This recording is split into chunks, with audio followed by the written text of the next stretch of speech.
And well, let's get started with our second session of the day.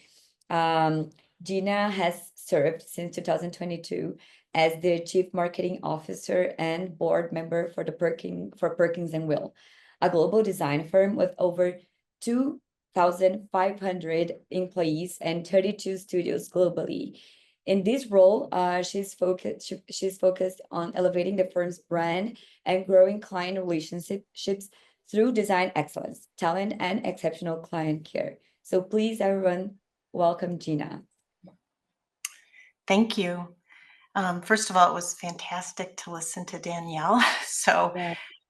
thank you so much. That was a beautiful presentation. And I think we have, while different in scale, some parallels in terms of our approach to business. So I am going to share my screen here. Give me a minute.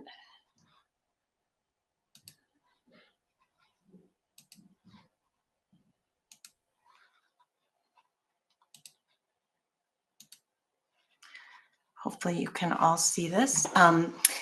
So I'm going to speak today a bit about the art of the business of design at scale. So at a perhaps a larger scale than we heard from our previous presenter. Um, so I wanted to open with just a beautiful image, but I thought I would tell you a little bit about my background. I have been practicing for quite a long time. I started my career in 1979, so it's been a long run. I worked for a small firm when I got out of school and then moved to the client side of the business for about 7 years.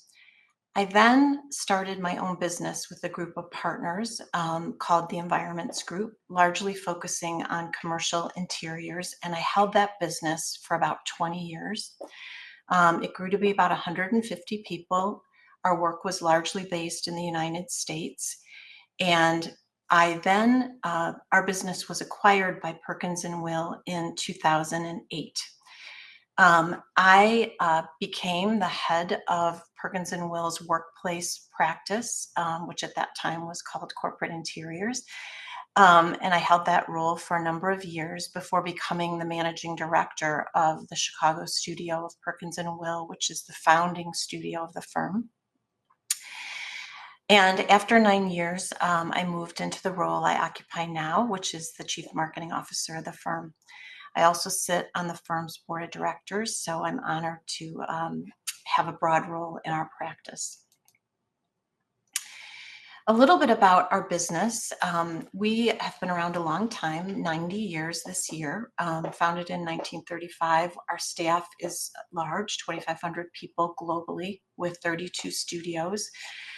We practice in a wide range of areas. You can see them listed on the right side of the screen, and I won't read them all, but our practice was largely founded working in the institutional markets, health, science, education, and grew over the arc of time into cultural, workplace, hospitality, of course, commercial, residential, adaptive transformation. So we do virtually everything that touches the built environment as a business.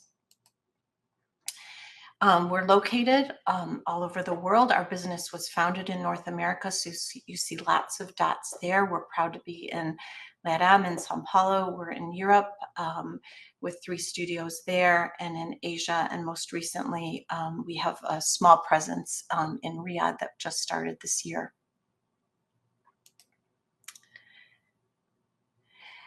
So I'm going to do something a little crazy and ask you all to close your eyes for a second. And I would like to read to you our vision statement. And this is the glue that holds together 32 global studios. We just crafted this in 2024, and I'd like to read it to you. We're a global collective of designers and change makers. We aspire to create places where humanity thrives in harmony with nature. Our future depends upon it. Our work is driven by curiosity, powered by research and technology, and fueled by grit and ingenuity. We strive to make a positive difference every day, to do the right thing, to seek out ways to be even better. With you, our clients, communities, partners, and peers, we aim to create a more beautiful, sustainable, equitable world. Together, we design for life. We listen. Empathy and compassion nourish our culture of justice, equity, diversity, and inclusion. We live by these values every day, both in our studios and in the communities we serve. We imagine. Our process is rooted in the exploration of ideas and the rigorous testing of hypotheses. We uncover solutions to some of the world's most pressing design challenges. We create. We design healthy, high-performance environments at every scale, thoughtfully bringing our clients' visions to life and helping them realize their goals. We uplift. Design has the power to touch lives, make memories, and build community. Our work is purposeful, adding beauty and joy to the world. You can open your eyes if you chose to close them. So again, with so many people around the world, something foundationally has to glue you together. And while these values were inherent in our business and knitted us together, by putting them in writing and crafting a vision statement, it's just another way to knit, again, the foundation of the firm together. So I wanted to share a little bit of our work globally before I get into some of the principles of our business philosophy and what is of value to us as we build and continue to grow a healthy business. This is the Beijing Performing Arts Center. It opened in 2024, a beautiful and interesting project. A transit project. This happens to be located in my hometown, Chicago. It is a new transit stop on the west side of the city. A very interesting K-12 school, primary education school in North Carolina. In the United States, it is a net zero building, really focused on regenerative design, also a teaching tool for the students. This is under design and review right now, but a very, very interesting project where students can learn about just the process of regenerative design. And so it's a living lab as well as a place for students to learn and grow.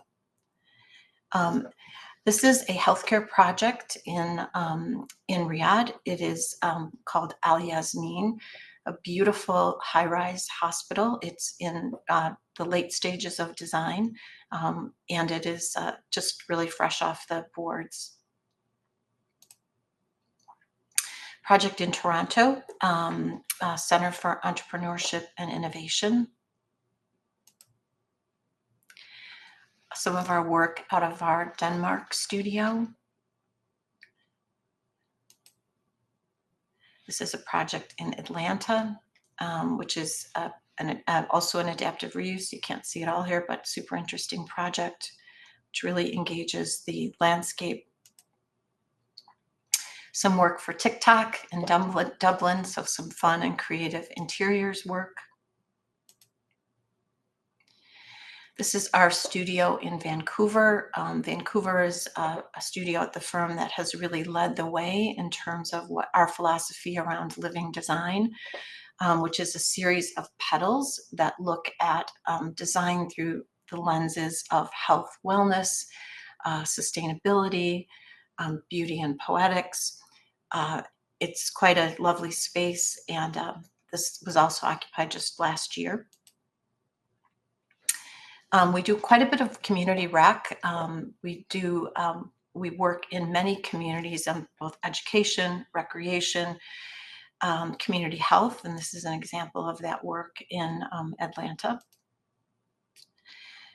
This is a beautiful project designed in our Shanghai office. It's the largest library in the world, Shanghai Library East. Amazing site, as you can see, and a beautiful structure and design. This is a project in San Francisco. It is a private equity firm. NIO, which is an electric vehicle manufacturer. This is in China as well, this project.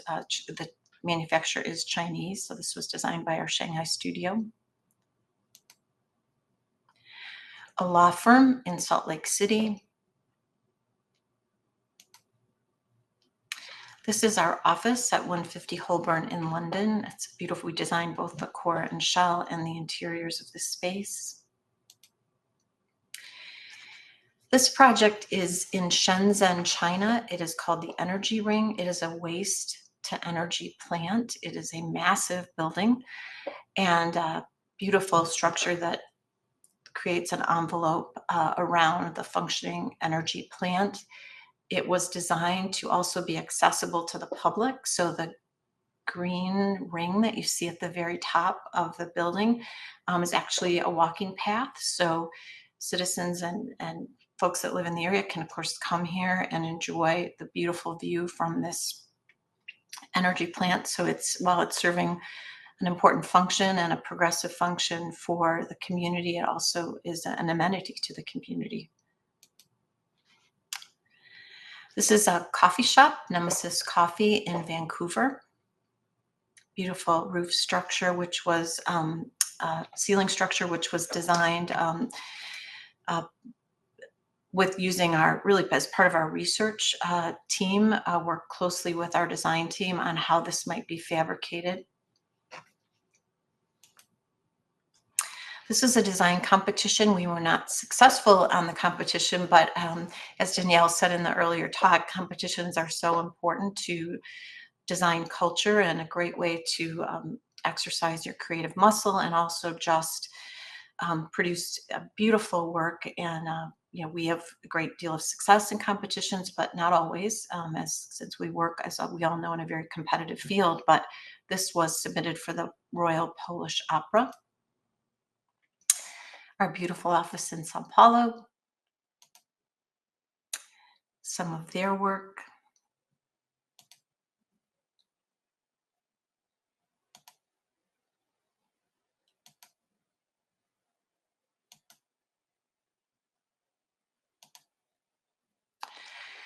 So that's our bit of our portfolio at a very high level. Wanted to talk a little bit about business fundamentals and and some of this is of course going to be parallel very much what Danielle shared if you listen to her talk as well. But really our business is a combination of our talent and our clients. Without that combination, we simply do not have a business.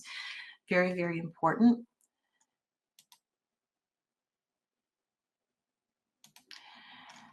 But it is based on a series of core fundamentals that link our talent and our clients together. And those fundamentals are design excellence. We believe in the importance of it, the power of design. In order to achieve design excellence, we have many programs in the firm that incent young talent to do internal competitions. We have a competition that's going on right now called the Phil Freelon competition, where design prompt gets issued in the firm and talent can build small teams as they see fit that cross studios, and they work on a problem, and it is then submitted to our design council. There's an external jury that reviews the work, and awards are given, cash awards are given to the teams that excel. So it's a cool competition. It's done over a weekend, but a lot of fun. We also do an annual design excellence annual review, which we call DEAR, where each of our studios submits their work, a selection of their work. It is judged on the criteria of our living design petals.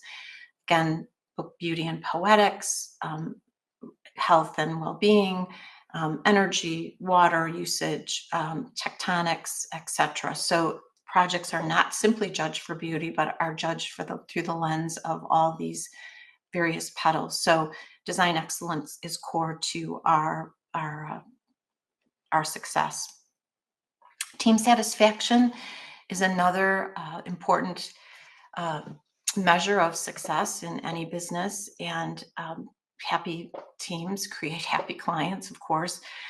So we also try to measure this. In a big firm, you kind of have to have systems that measure your effectiveness in certain areas. So we ask our employees each year to just complete a very brief survey that gives them the opportunity to provide feedback on a variety of topics. And then that is used to inform our strategies in terms of our benefits and the way we deliver our projects and recruiting, et cetera. So team satisfaction is very important to the success, obviously, of any business.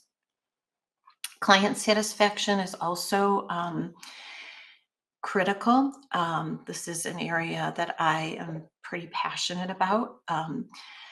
What we also send out a survey each year to our clients, asking them to a series of brief questions regarding their satisfaction with our work and our teams. We call it our Plus survey. It is based on a Harvard study that occurred in 1994. It's been updated over the years, so it's been around a long time. It's called the creation of a net promoter score. And essentially what this scoring system illustrates is if a client, you're asked to grade your overall satisfaction with the performance of our work. If a client gives you a 9 or 10 on a scale of 1 to 10, they are an apostle. They are advocating for you externally. They're happy with our work, obviously, and they're very, very likely to use us again and also to refer us to other clients. If a client gives you a lower score, below actually a 6, which is pretty interesting, they are defined as a detractor. They're a client that is out there saying not so great things about your business, likely to not use you again.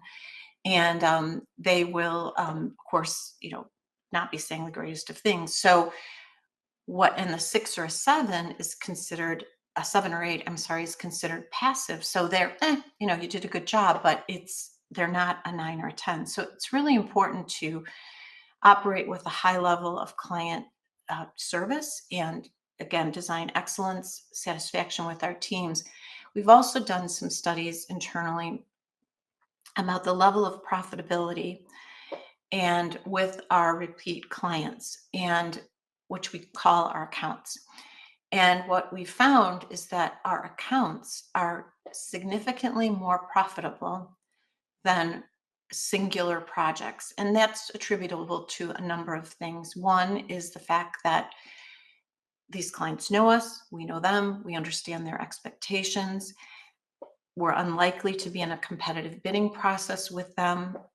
We often are just asked to continue on a new project. And so we're not in a price war with competing firms because, again, they know and trust us. So very important to focus on client satisfaction. Again, financial performance. You cannot run a healthy business if you're not financially successful. And this is something that designers are incredibly passionate and architects about the quality of our work, as we should be, and that is mission critical.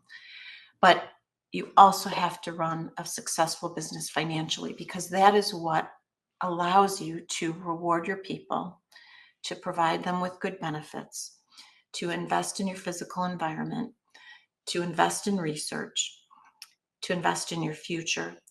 So having owned my own business, having worked at the business with significant scale, it is something that is, without it, it's, you don't have a business, right? So very, very important. And then balanced risk.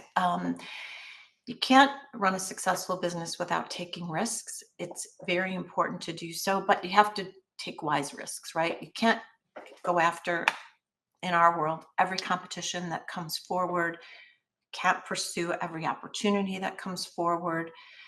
You really have to evaluate your risk and the return on the investment, the likelihood of winning, the opportunity perhaps for a new typology, etc. So, and balanced risk also includes the quality of our documents, right? Training and educating our people, to produce well-coordinated sets of drawings so that our errors and omissions are low. I mean, we are in an imperfect world. We're creating something every time we put a line on a drawing, right? It is a unique combination of creation, if you will, that is going to have inherent misses, right? It's imperfect. We do not repeat our work over and over again. So there is going to be moments where errors essentially occur. So it's mitigating those as best we can. But also when you do have things that come up, whether it's escalation of cost or a coordination issue on drawings or things that present risk for clients, communication is, I think, one of the best ways to work through these challenges. So super important that um, clients feel that you're communicating directly with them and leveling with them when issues do come up on a project and solving things in a constructive manner. And of course, you really cannot deliver work, in my opinion, without joy. Whatever you're doing in our profession, I am hopeful that you find joy in it and that you bring joy to your colleagues and your clients, because without it, it is no fun, right? And we are in a very beautiful business that gives us the opportunity to create unique things. There's never the same project, right? There's never the same client. It's like a restart, constant restart, which is a very fascinating business to be in. Unlike many businesses that are very, very repetitive, ours is not. And joy should be fundamental to how we deliver our work. And clients feel it and our teams feel it, and it leads to the success of our business. I wanted to talk a little bit about positive market energy, and this has a bit of a marketing lens, which is where I'm coming from, but I think it's important. So the right axis is the vertical axis is winning work, and the lower axis is elevating brand. And you really have to be concentrating constantly on these two axes in running a successful business. And I'll start on the right side of the screen with elevating brand. And it takes work to have your brand recognized locally or globally. You want to create positive market energy. It's essential to the growth of your business, and that's done through exceptional work, right? Nothing speaks to the quality of your firm more than your actual work. But it has to be seen in external publications. Your communication online has to be strong in terms of your website. Your social media channels have to be active and vibrant. Your talent has to be out there speaking. You have to be producing thought leadership and have strong connections to the press. And investing in this will yield return. And then winning work, and these are connected, but winning work, a big part of this is also pre-positioning. Oftentimes when we have an opportunity in front of us, if we don't know the client, if it's not on our radar in advance, and if we haven't had the opportunity to visit with this client, oftentimes it's much more difficult to win. It's not that you can't win these opportunities, but it is simply harder to do it. So pre-positioning, investing in making those connections, going out to visit with clients in advance of a project, sharing your knowledge, meeting them informally and formally is very important. And also working your network to understand the variables that might be at play in a selection process, consultants, contractors, people that in the same industry as the client, etc. And then putting together great proposals, right? Honing your message, making it very bespoke to that opportunity. One thing that a big firm can suffer from, right, is boilerplate information. And boilerplate is the last thing our clients want to see, or prospective clients want to see. They want to see bespoke responses to their challenge. And that needs to be reflected in both the written proposal and a presentation. And the other point I wanted to make about nurturing accounts. So often our talent in our industry gets super busy on a project, executing and delivering the work, and they are not thinking about how to keep nurturing relationships that might be on the periphery of that business that there is at hand right now. And so staying connected to your client base, staying connected to the industry is important. So both of these axes, if you will, are things to watch in building a successful business. This diagram kind of speaks to many of the principles I just shared, but I call it client love. How are we embracing client love from the inside out? And doing this puts our clients at the center of all we do, and building trust with them, building partnerships with them, and again, communicating effectively with them, whether the news is good or difficult to deliver, but working through problems and challenges and joys with them as a true partner. And if you think about this diagram kind of like a flywheel, if you have an opportunity in your pipeline with a new client or an existing client, you win and you deliver project excellence through design and delivery, and you continue to manage and develop that relationship, and you follow those principles, kind of the core, the seed of this diagram, it becomes like a flywheel and it keeps repeating itself. And that is the way to grow a successful enterprise, is to continue those client relationships. Because even if you're not working with a client at any given time, the client is likely to keep you in mind or refer you to another client. And this diagram kind of, again, hones this a bit further, where, if a seed of a relationship is a potential client, and these seeds can come from anywhere, right?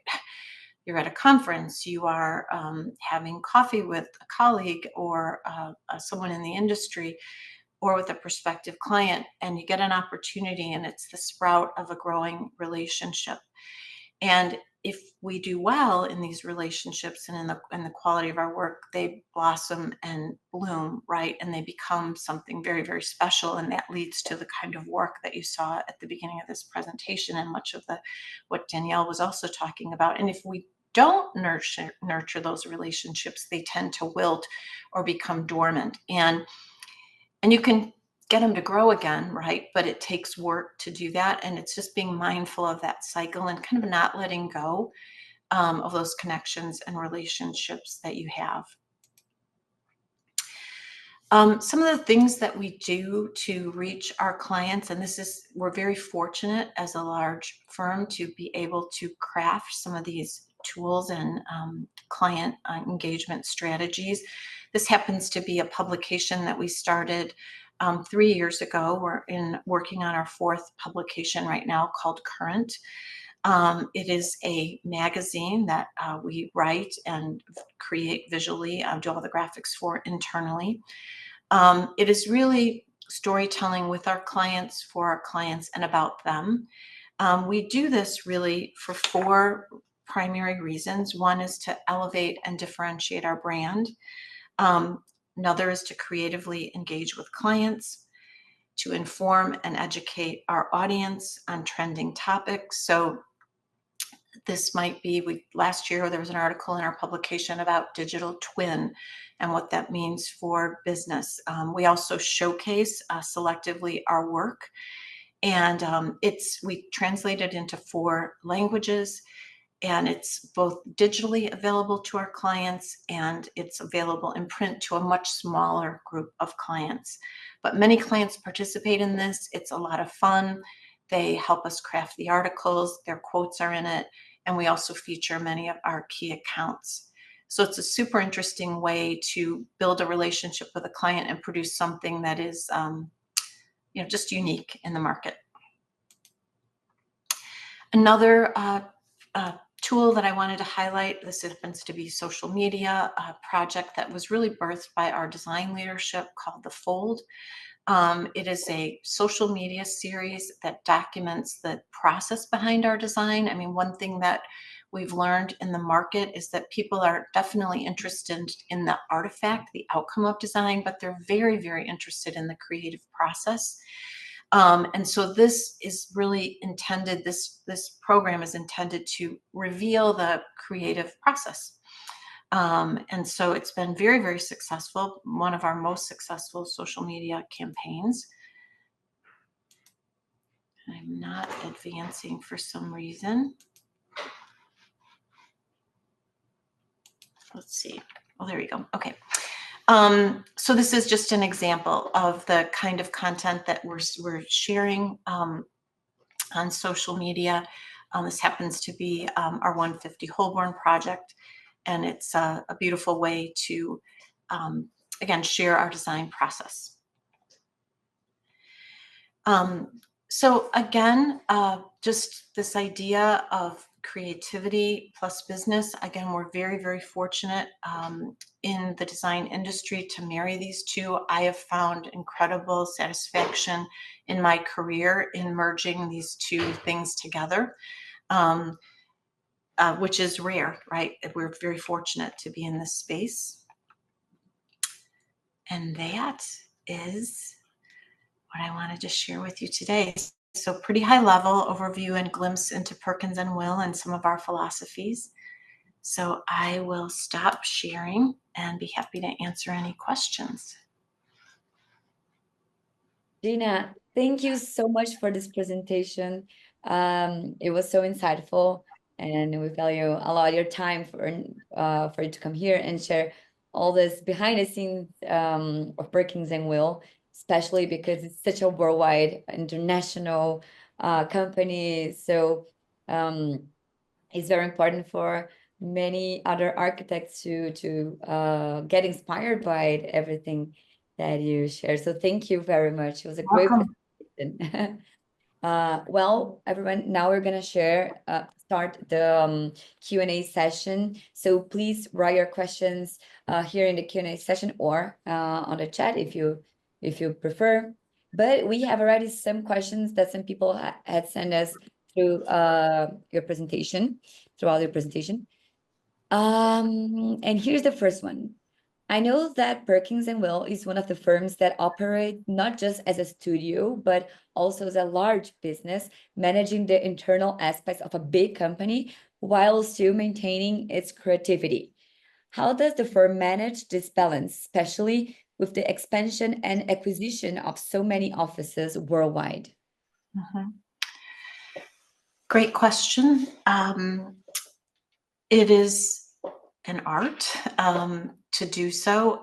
We have a centralized firm-wide team, corporate team, that helps knit it all together, but a lot of authority, power, autonomy is given to our studios. We believe, and we're structured at our studio level with a team we call the MOD. It's a managing director, an operations director, and a design director. Together, that team leads a local studio. So we're looking for excellence in management, operating the business effectively, and of course, excellence in design. So those three knit together.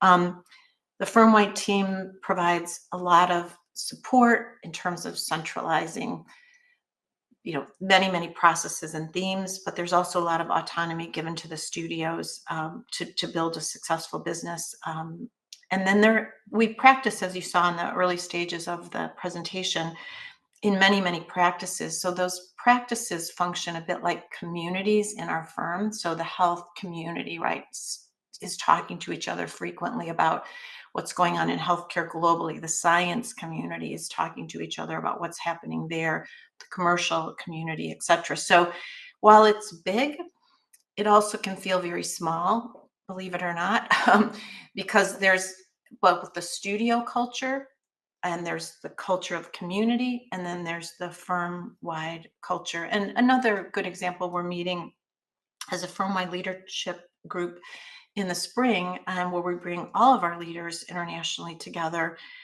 for a conference, a ideas festival, we're calling it. And so we don't do that often because obviously it's an investment, but those kinds of events, again, stitch a big firm together. So, and culture is, I think, what really does knit our firm together effectively. Yeah, I agree. I have so many friends that work in Perkins&Will, and they all love working there. So I Oh, know thank the you. culture. Yes. And my friend, she always shared that it's so interesting because often she has the opportunity to make questions to other architects from other countries. Also, like Yeah, this internal discussions that you have between cultures. Like I believe that this is something that makes Perkins&Will so different and so interesting. thank There is another very good question here. I love this one. So um wait. Okay, here. I really enjoyed the topic of today's webinar, and I think it's great that it was led by two women. From your perspective, how do you see the role of women in leadership positions in architecture, and how has this evolved over the years? What changes do you think are still needed to further promote gender equality in the industry? you. Yeah. Well, I feel like it's a journey that we are on and will continue to be on for a long time. I am a huge advocate for women in our business. I believe in opportunity, promotion, recognition, inclusion, really in our, what we call Jedi principles. But, over the arc of my career, I have seen the growth of women in design, which is fantastic, but it always hasn't been there. And there's a long way to still go. It's a challenging profession. It's demanding in terms of time. You know, as women, begin to perhaps start families or have other demands in their lives, sometimes architecture just doesn't marry with that level of commitment that the profession requires. But I believe the profession is changing, and of course, in many countries, women are the dominant gender in architecture schools and design schools. So I think it's a constant advocacy. Really, it's a constant advocacy to help others. Um, I call pull up. I often talk internally about stepping out of the light in our organization. Like, you have to step out of the light and let the light shine on someone else, right? And by shining the light on someone else, you really are reflecting it back on yourself. So it's so important to give opportunity to women, and help them grow and learn. Yeah, I'm super excited. Our president, Lindsay Peckinpah, who was named in 2024, and will step into this role even more fully in the coming year, is a woman, obviously. So I think Perkins&Will believes in the power of, and I know the profession believes in the power of women, but it's constant work.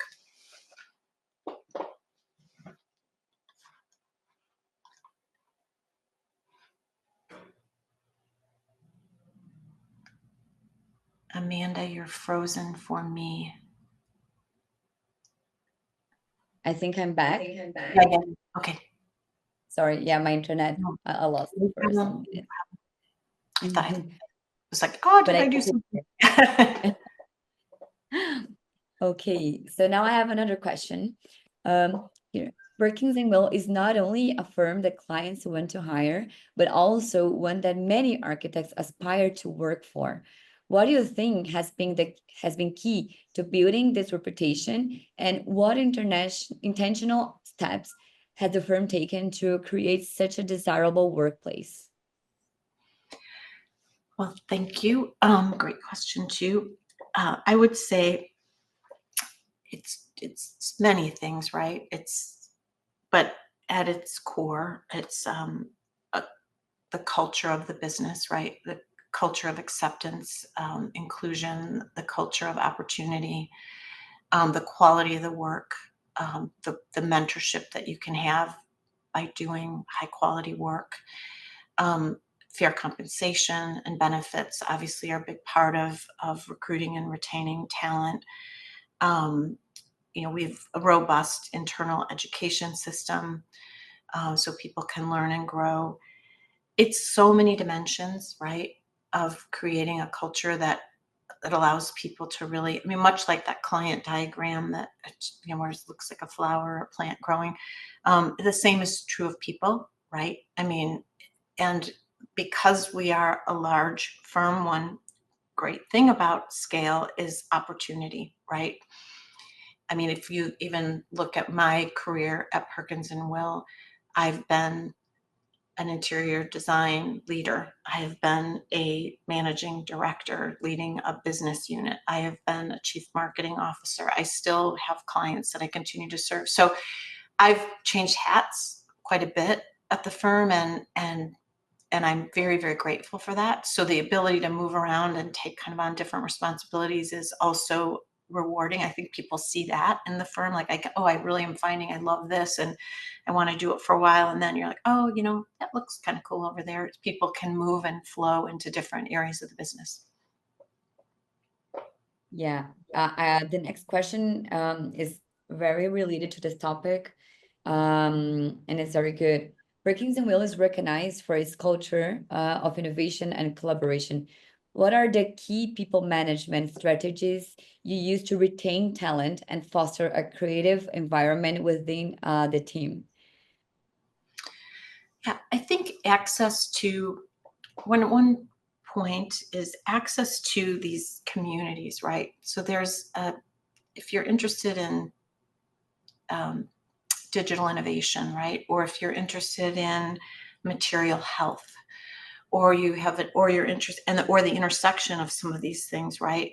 There is a way to find a network of people that share that same interest. So it is a curious firm. I mean, back to the vision statement I shared, it is a collection of change makers. Like, very curious people work at Perkins&Will, that I will say. And so there's a constant hunger for learning, for collaboration, for change, positive change in the profession. So it's fun to see the vibrancy of that, right? Mhm. And people find their niche, right? They find their community, and it's a global community, right? The digital team is for sure global. The health team is global. The material health team. So it's fun to see those people connect and kind of find their voice in the bigger enterprise. Yes. I think there's a lot of people trying to understand how things work internally, because the next question is also kind of about this topic. But okay, here during the Sauda webinar, someone asked about mental health and architecture firms, and I found that discussion really interesting. I would love to know what measures does Perkins&Will implement to assess and support employee satisfaction and well-being across its global offices. Yeah. Yeah, health and well-being is just, I'm so passionate about this personally too. I mean, it is, without it, right? Without strong, stable mental health and finding joy and physical health, I mean, you can't bring it to work, right? I mean, it's just they go hand in hand. And so we have lots of resources for our employees in terms of, employee assistance programs and things like that. But then those are really great to have as a foundation. But we also really measure the success of our studios on this idea of their overall health, right? The studio health, which is, are your employees happy? Are your clients happy? Is your work of a high? And there's actually measurements. So the studio gets measured and rewarded based on this whole series of metrics. So if your employees are all saying, we're not happy, we're working too hard, we're burnt out, and it allows employees to write in comments, I mean, that actually hurts the studio in terms of their overall compensation. So the leadership is incented to make sure it's a healthy culture, and the employees have a voice to basically lean in and say what needs to get fixed. So if there are challenges, so we're not perfect, it's a big complex firm, but working towards this ideal state, right, which is that employees have a sense of well-being and control over their workload and their life, and have time to regenerate and renew so that they can be fresh in terms of our work. Great. And well, I think we have time for just one more question. And I think this will be a perfect question to close the Q&A section, because maybe you can have a very philosophical answer or very technical answer. What are the biggest challenges you see your firm facing in the near-term future? Hard. Yeah, that's a hard question, but a good question. I think the global economic uncertainty and the geopolitical climate in the world right now is uncertain, right? And it can be challenging from a number of perspectives, in the sense that our workforce wants to be sure that we're staying true to our values, which we are in uncertain times. So communicating that so the workforce feels a sense of stability and calm, because you come to a firm like Perkins&Will, and many people in our profession share this belief for a certain set of values about making a positive difference in the world. And if that value set feels challenged, everyone feels a little unstable. So that stability, I think, is super important and a challenge to continue to maintain. And then, of course, the economic side of, if funding doesn't come through for certain projects and they stop, what does that mean? So I think it's really just sort of being resilient in what is an uncertain time is a bit of a challenge. I also think continuing to attract, retain, develop, and grow the very best talent, right? It can never stop doing that. It's rewarding, but it's also challenging, right? Because people's lives change and over the arc of time, and you want to make sure that the firm is meeting those individuals where they are and what they need, and that has to be a pretty close communication with each individual person. And with 2,500 plus people, it's something that really has to be handled at very much at the studio level, and it gets very personal for individuals. So both of those things. Perfect. Well, Gina, thank you so much for both the presentation and for your time and generosity with the Q&A session. It was great having you here. Thank you for having me. It was fun. I appreciate it. Have a great day. Have a great day. And thank you all for being with us today. And a special thanks to all our incredible speakers for sharing their valuable expertise and sparking inspiration with their insights. We truly appreciate everyone who has joined us for today's thought-provoking discussions. And we hope you found the experience both enriching and impactful.